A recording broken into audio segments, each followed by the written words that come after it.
जय माता की दोस्तों, आइए सुनते हैं पूर्णिमा की व्रत कथा। पौराणिक कथाओं के अनुसार कार्तिका नगर में एक ब्राह्मण रहता था जिसका नाम धनेश्वर था। वह भिक्षा मांगकर अपना जीवन गुजारा करता था।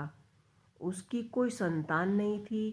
एक दिन भिक्षा मांगने के दौरान लोगों ने ब्राह्मण की पत्नी को बांझ कहकर ताने मारे और उसे भिक्षा देने से मना कर दिया। इस घटना से ब्राह्मण की पत्नी बहुत ही दुखी हुई। उसके बाद उसे किसी ने 16 दिन तक माँ काली की पूजा करने की सलाह दी। ब्राह्मण दंपत्ति ने 16 दिनों तक माँ काली का पूजन किया। दंपत्ति की पूजा से प्रसन्न होकर 16वें दिन माँ काली ने साक्षात प्रकट हुई और उसे गर्भवती होने का वरदान दिया।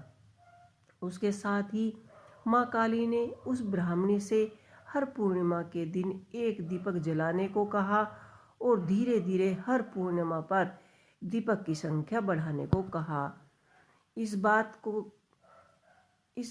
को कहते ही साथ ही दोनों दंपति पत्नी मिलकर माँ काली के कहे अनुसार ब्राह्मण की पत्नी और उसका पति पूर्णिमा को दीपक जलाने शुरू कर दिए और व्रत रखा। जल्दी ही ब्राह्मणी गर्भवती हुई।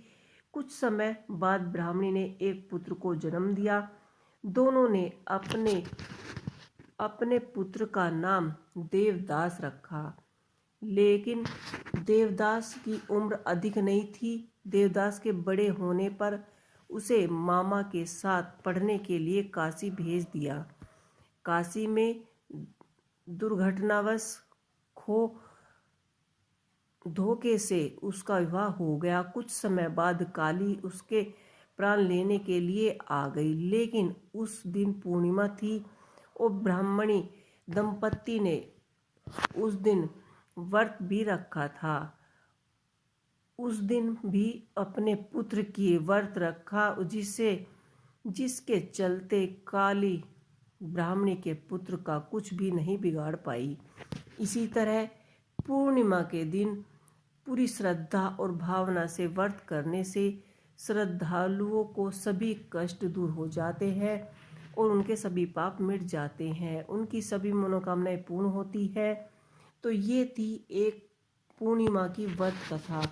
आपको ये हमारी माँ काली देवी की और पूर्णिमा की व्रत कथा कैसी लगी हमें कमेंट बॉक्स में लिख के अवश्य ही बताइएगा। जय माता की।